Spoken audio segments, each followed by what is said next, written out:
पद्धतीने सत्तेच्या असलेल्या अधिकारातून या ठिकाणी जी निवडणूक जिंकलेल्याचा आविर्भाव भाजप आणि तिथल्या मंत्र्यांनी दाखवलेला आहे, आज त्याचे पडसाद हे विधानसभा आणि विधान परिषदेमध्ये उमटलेले आहे। खरं म्हटलं तर सत्तेचा बहुमत असताना सुद्धा या सत्तेच्या बहुमतापेक्षा आपल्याला सामदाम दंडभेद फोडा आणि तोडा या नीतीप्रमाणे भाजपच्या लोकांनी ज्या पद्धतीने निवडणूक जिंकली ही लोकशाहीचा खून आहे आणि याचा आज पडसाद या ठिकाणी विधानसभा आणि विधान परिषदेमध्ये उमटलेले आहेत। दुर्दैव एवढंच आहे की 37चा आकडा असताना 2 शिवसेना शिंदे गटाचे, 2 राष्ट्रवादीच्या असलेल्या अजितदादा गटाचे 4 उमेदवार पहिले फोडण्यात आले। मी सत्य परिस्थिती अगदी परमेश्वराला स्मरून सांगतो, लता करणे म्हणून माझ्या असलेल्या मतदारसंघातल्या निवडून आलेल्या सदस्या यांना जबरदस्ती 2 वेळेला या असलेल्या ठिकाणी नेण्यात आलं। त्यांची मानसिकता इच्छा नसताना सुद्धा त्यांना तशा प्रकारचा दबाव टाकण्यात आला, आमिष देण्यात आली। गेले राज्यामध्ये कोणत्याही निवडणुका लागल्या की एकाच वेळेला जिल्हा परिषद अध्यक्ष आणि उपाध्यक्षाची निवडणूक महाराष्ट्रामध्ये डिक्लेअर होतात। पहिली वेळ या महाराष्ट्रामध्ये सोयीने निवडणुका जिल्हा परिषद आणि अध्यक्ष उपाध्यक्ष का घेण्यात आल्या, एकाच दिवशी का घेण्यात आल्या नाही? कारण शेवटचं सूत्र जुळेपर्यंत साताऱ्याची निवडणूक घेण्यात आली नव्हती। खरं म्हणजे हा प्री प्लॅन आहे। या प्री प्लॅन मध्ये ज्या पद्धतीने ही निवडणूक झाली, पोलीस बळाचा वापर सातारा, सांगली, सोलापूरचे पोलीस तिथे खाजगी ड्रेसमध्ये आणले होते। ज्या पोलिसांना निवडणूक प्रक्रियेच्या आत जायचा अधिकार नव्हता त्या पोलिसांनी दरवाज्यावर जिथं जिल्हाधिकारी निवडणूक अधिकारी होते त्यांच्या जवळ जात असताना त्या असलेल्या सदस्यांना नेण्याचं पाप केलेलं आहे। एवढी मस्ती आहे? लोकशाही एवढी संपलेली आहे का? आणि एवढं काय तर मंत्री वगैरे असताना त्यांना पकडून त्याला बाजूला ढकलून ते 2 सदस्य नेले। बरं, तक्रार काय की एक आमचा सदस्य बापूराव शिंदे हे त्या आमच्या बरोबर होते, या बापूराव शिंदेच्या मुलाला मोका लावतो अशा प्रकारच्या धमकी देऊन, तुमचे मागचे केसेस काढतो अशा प्रकारच्या धमकी देऊन त्या ठिकाणी त्यांना दबाव टाकला आणि खोटी कंप्लेंट देण्याच्या बाबतीत मला निर्णय झाला। आणि ही खोटी कंप्लेंट दिल्यानंतर ज्याच्या विरोधात तक्रार केलेली आहे तो स्वतः किडनॅप झालेला सदस्य म्हणून दाखवतात, तो स्वतः वाई पोलीस स्टेशनला रात्री गेला आणि त्यांनी सांगितलं मला कोणी पळवलेलं नाही, मला कोणी किडनॅप केलं नाही, मी माझ्या या पार्टी बरोबर आहे। असं असताना दुसऱ्या दिवशी सकाळी त्याच केसचा आधार घेऊन या असलेल्या सदस्यांना आमच्या 2 त्यांचा काही संबंध नाही त्या 2 अनिल देसाई आणि संदीप मांडवे यांना नेण्याचा प्रयत्न पोलिसांनी केला। कारण 33चा आकडा 100% आमचा होता। आम्हाला तुम्ही सांगता 12:15 पर्यंत आमच्या असलेल्या सदस्यांना 12:30च्या आत पोहोचायचं असताना गेट मधून आत दिलं जात नव्हतं। मला शेवटी खाली जावं लागलं आणि त्यांना गेट मधून आत न्यावं लागलं। एवढा पोलिसांची मगरी होती।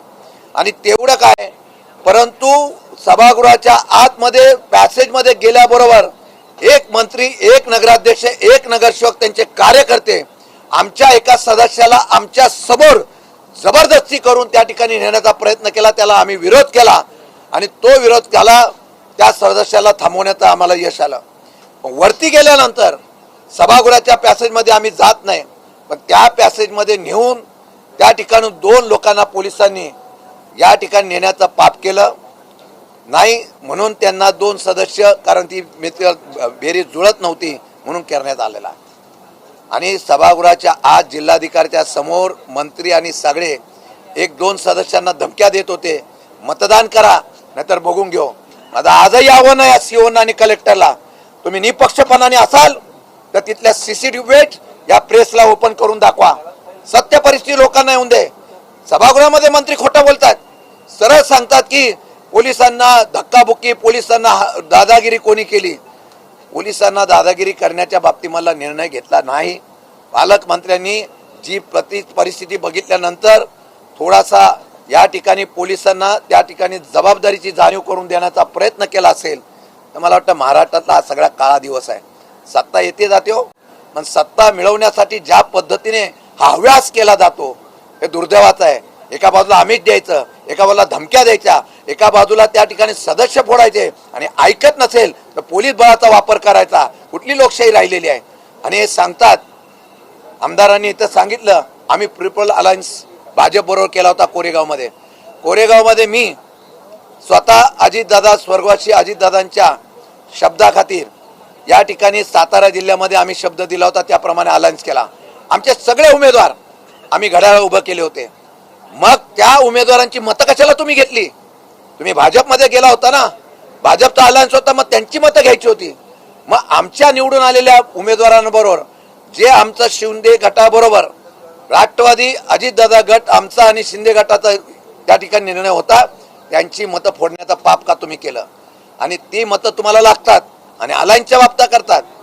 जास्त नाही, परंतु ओबीसीचा दाखला असणारा सदस्याला संधी द्यायला पाहिजे होती. 3 सदस्य ओबीसीचे मधले असताना सुद्धा ओपन मधल्या महिला निवडून आलेल्या आहेत, त्यांना आपण जिल्हाध्यक्ष करण्याच्या बाबतीत मला निर्णय घेतला. असो, त्यांचा दाखला सुद्धा कधी मिळाला त्याची आम्ही कोर्टामध्ये चॅलेंज करणार आहोत. या दाखला देत असताना 11 वाजता त्यांना दाखला मिळतो असं समजतंय. काय यंत्रणा पळते? म्हणजे ठरवून या असलेल्या लोकशाहीचा खून करण्याचा प्रयत्न केला जात आणि दादागिरी. मी तर त्याचा भाग पण घेतला नव्हता. ज्यावेळेला मला कळलं की इथे सदस्यांना अडवलं जाणार आहे, त्यामध्ये माझ्या सदस्यांचं संरक्षण करण्याची जबाबदारी माझी होती. मी कुठल्याही प्रक्रियेत नव्हतो, पण अशा प्रकारच्याला उत्तर देण्यासाठी मी तिथं उपस्थित राहिलो होतो. त्यामुळे मला वाटतं की आरोप प्रत्यारोपापेक्षा जर सरकारला खरं ह्याच्यामध्ये सरकारची प्रतिमा भाजपची प्रतिमा प्रचंड मलिन झालेली आहे. जिल्ह्यामध्ये नाराजगी आहे. मी सांगतो आज निर्णय काय होईल ते होईल, पण आम्ही सगळेजण या संदर्भामध्ये निषेध अधिवेशन संपल्यानंतर 100% काढू आणि तसा जाप हा जिल्हाधिकारीला सीओला आणि त्या ठिकाणी त्या असलेल्या एसपीच्या बाबतीमध्ये विचारल्याशिवाय आम्ही राहणार नाही. विधान परिषदेमध्ये एसपीचं निलंबन झालंय. तुम्हाला काय वाटतं? मंत्री महोदय म्हणतात की मला जबरदस्तीने ढकलून दिलंय, माझे हात पाय ओढण्यात आले. असं आहे की एखाद्या वेळेला राज्याचे उपमुख्यमंत्री त्याच्याशी बोलतात, एका वेळेला पालकमंत्री म्हणून ते शंभूराजे स्वतः बोलतात. आपण स्वतः सांगताय की असं काही होणार नाही आणि तसं सांगून सुद्धा तुम्ही करताय. आणि खरोखर आहे शंभूराजेंना ज्या पद्धतीने मकरंद पाटलांना आम्हाला पोलिसांचा बळ वापरून ज्या पद्धतीने खेचत होते आणि दुसऱ्या बाजूला त्यांच्या मंत्र्यांना खुल्या मोकळीत करण्याचा आणि त्यांच्या भाजपच्या सदस्यांना त्यांचा काहीच संबंध नव्हता, त्यांना खुल्याम या सभागृहामध्ये फिरण्याची मुभा देत होतं. ही पार्सलिटी होती. या ठिकाणी हा झालेला लोकशाहीचा खून आहे आणि लोकशाहीचा खून यशवंतराव चव्हाणांच्या भूमीमध्ये होऊन देणार नाही. जर सरकारने कारवाई करावी, नाही केले तर आम्ही रस्त्यावर उतरणार आहोत. मात्र एकीकडे जयकुमार गोरे म्हणतात की एसपीची चुकी नाहीये, शंभूराज देसाईने कुठल्याही प्रकारची धक्काबुक्की झालेली नाही. जयकुमार गोरे सरळ सरळ बोलतात, त्यांनी एसपीची पाठराखण केली आहे. असं आहे की ज्यांनी मदत केली त्यांचं ते पाठराखण करणार ना, त्याच्याशिवाय सत्ता आलीच नसती ना. 33 सदस्य आमचे 100% होते. 4 फोडून सुद्धा 33 सदस्य आमचे होते. त्या लता कर्णीला फोडलं, ते कसं फोडलं त्याचा इतिहास मला माहिती आहे ना, आम्हाला माहिती आहे तो. त्यामुळे त्यांनी काय सांगायची गरज नाही आहे. आपण 12 पैकी 8 आणल्या म्हणून जो महाराष्ट्रात गवगव करता, परभणीमध्ये तसंच झालेलं आहे, साताऱ्यामध्ये तसंच झालेलं आहे. अनेक ठिकाणी त्यांनी सत्ता ही कोणत्या परिस्थिती आणण्याच्या बाबतीमधला निर्णय स्वतः सांगतात की मी या खात्याचे मंत्री आहोत, कुठल्याही परिस्थितीमध्ये तुमची बडतर्फ तुम्हाला डिस्क्वालिफाईड होऊन देणार नाही. मग कायदा राहिला काय? एवढ्यासाठी त्यांनी जिल्हा परिषदेचा कायदा बदलून घेतलेला आहे. कोर्टाचा अधिकार काढून स्वतःकडे घेण्याचा रणनीती तेवढ्यासाठी होती का? आता प्रश्न आहे. आम्ही आता कोर्टामध्ये सुद्धा विचारणार आहोत की आता न्याय कोणाकडे मागायचा? तुमच्याकडचे अधिकार काढले जातात आणि आता सुप्रीम कोर्ट किंवा हायकोर्टाला आम्ही विचारणार आहोत तुमचा अधिकाराचा हस्तक्षेप राहणार आहे का नाही ते सांगावं, नाही तर लोकशाही संपून जाईल. सर, दुसरीकडे एक मुद्दा म्हणजे की दिल्लीमध्ये ऑपरेशन टायगर नंतर ऑपरेशन तुकारी देखील राबवली जाणार आहे. एकनाथ शिंदेकडून अशी माहिती मिळते की तुमच्या पक्षाचे काही खासदार त्यांच्या संपर्कात आहेत. दिल्लीमध्ये बैठक देखील तुमच्या खासदारांची एकनाथ शिंदेसोबत झाली. मला हे कळत नाही, एवढं बहुमत असताना ह्यांचे आमदार फोड, ह्यांचे खासदार फोड, ह्यांचे सदस्य फोड, ह्यांचं हे कर, हे कशासाठी चाललेलं आहे कळत नाही. मला 100% खात्री आहे की तिथं सुप्रियाताई आहेत, आमचे सगळे खासदार आहेत, ते पूर्णपणाने पवार साहेबांच्या विश्वास ठेवून एक संघ आहे ह्या बातम्या पेरल्या जातात, अस्थिरता निर्माण करण्याचा प्रयत्न करतो. हा भाजपचा एक रणनीतीचा भाग आहे. एक शेवटचा प्रश्न मराठीमध्ये. खरं तर साताऱ्याचं जे प्रकरण आहे ते समोर काढलं गेलं. खरात प्रकरणाला दाबण्यासाठी का त्यांना एकनाथ शिंदे देखील आणि बरेचसे नेते नाही नाही, याचा काही संबंध नाही. अशोक खरातांचा प्रश्न आता सभागृहामध्ये निघेल. कुठल्याही प्रकारे त्याचा संबंध नाही. ही घडलेली घटना ताजी होती, त्याचा प्राधान्य देणं आम्हाला कर्तव्य वाटलं. सर एक हिंदी में बता दीजिए जो कुछ भी हुआ सर. मराठी आराम से महाराष्ट्रामध्ये महायुती आहे, महाविकास आघाडी पण आहे. महेश शिंदे आमदार असं म्हणतायत की आमच्या महायुतीच्या बैठकीमध्ये असं ठरलं होतं की संबंधित अधिकार लोकल आमदारांना म्हणजे स्थानिक आमदारांना दिले होते, त्यानुसार तो निर्णय घेऊ शकत नाही. असं आहे की पहिल्या वेळेला मी त्यांच्या पक्षावर जाणार नाही. त्यांना तिकीट द्यायचं का नाही ह्याच्यावर पक्षामध्ये साशंकता होती. तरीसुद्धा त्यांना तिकीट दिली होती. ती देत असताना ते प्री अलायन्स म्हणतायत. मग प्री अलायन्सचा त्यांचा झाला असेल भाजपकडे. माझ्या विरोधामध्ये जे लढले ते पडले आणि मी जे निवडून आले, मग त्यांची मदत कशाला घेता? म्हणजे तुम्ही भाजपची अलायन्स करायचं म्हणून सांगता कोरेगावमध्ये आणि तिथून निवडून आलेल्या सदांच्या मतदानावर तुम्ही अध्यक्ष व्हायचा. हा कुठला निर्णय? हे डोल बाजू आहे. मला वाटतं की त्यामध्ये तथ्य नाही. राजकारणामध्ये जिथं संधी मिळेल तिथं फायदा उठवण्याचा प्रयत्न सगळं ते करतायत. महेश शिंदे एक भूमिका मांडतात आणि दुसरीकडं एसटीच्या निलंबनाच्या अनुषंगाने निलंबनाने महायुतीचे आमदार करत होता. विशेषतः शिंदेच्या शिवसेनेचे नाही, आंदोलन हे करायलाच पाहिजे. लोकशाही जर टिकली नाही, हा विधानमंडळाचा अधिवेशन होतानाही प्रकार घडलेला आहे. आंदोलन तर करायला पाहिजे, नाही तर रस्त्यावर तर आंदोलन होणारच आहे. सर हिंदी में सातारा में जो कुछ भी घटनाक्रम घटित हुआ उसको छोटा सा हिंदी में. अभी है सातारा में जिला परिषद अध्यक्ष उपाध्यक्ष का चुनाव था.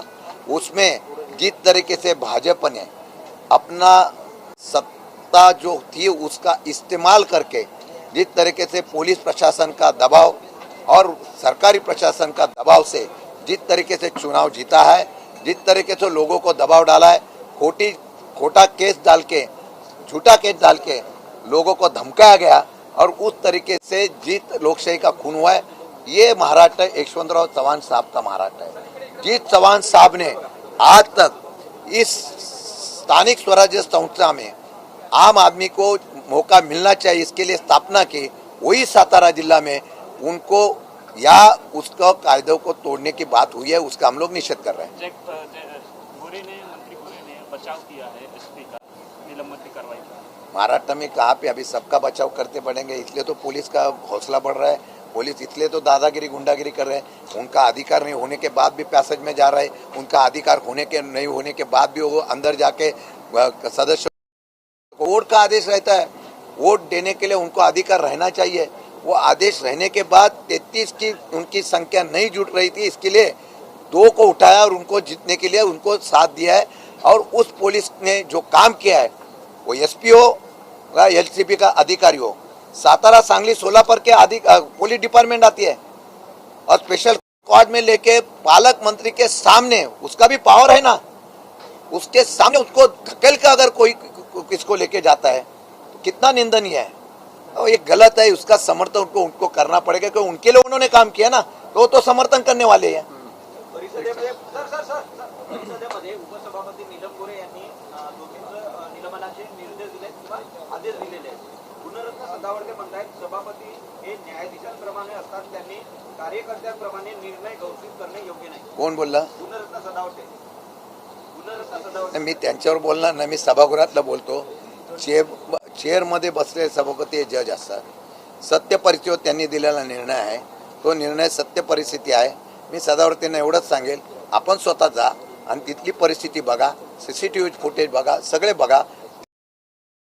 सदस्यांना त्यांनी नेलेलं आहे, त्यांच्या मुलाखती त्यांना देतो आणि मग सत्यमेव जयते काय ते त्यांनी बघा. शेवटचा प्रश्न. आज विधान भवनांच्या पायऱ्यांवरती शिंदेच्या सेनेचं आंदोलन झालं सातारा झडपीच्या विरोधात, परंतु राष्ट्रवादी अजित पवारांचा पक्ष देखील आज आंदोलन करणार होतं. त्या सगळ्या संदर्भाची जो मेसेज आहे तो प्रतोद चेतन तुपेंकडनं सगळ्या आमदारांना वितरित करण्यात आला, परंतु विधान भवनाच्या पायऱ्यांवरती राष्ट्रवादीची अनुपस्थिती पाहायला मिळाली. आमदारांमध्ये कुठेतरी विचलता आहे, आमदार कुठेतरी दुभंगलेत असं वाटतात. नाही झालं तसं. सभागृहामध्ये दोन्हीकडे आवाज उठवला ना, उशिरा येतात जातात वगैरे. आता पहिलाच दिवस होता, थोडं लांबून यायचं म्हणून उशीर झाला असेल, पण सभागृहामध्ये दोन्ही राष्ट्रवादी आणि शिवसेना शिंदे गट त्या ठिकाणी आक्रमकतेने पाहायला मिळालेलं आहे.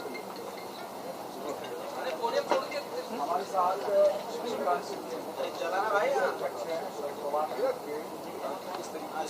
सातारा में हुआ उसे कैसे देखते हैं? बीजेपी के वहाँ के स्थानीय नेता मंत्री भी हैं, उन्होंने सबने अपनी check check check check check check check check check check check check check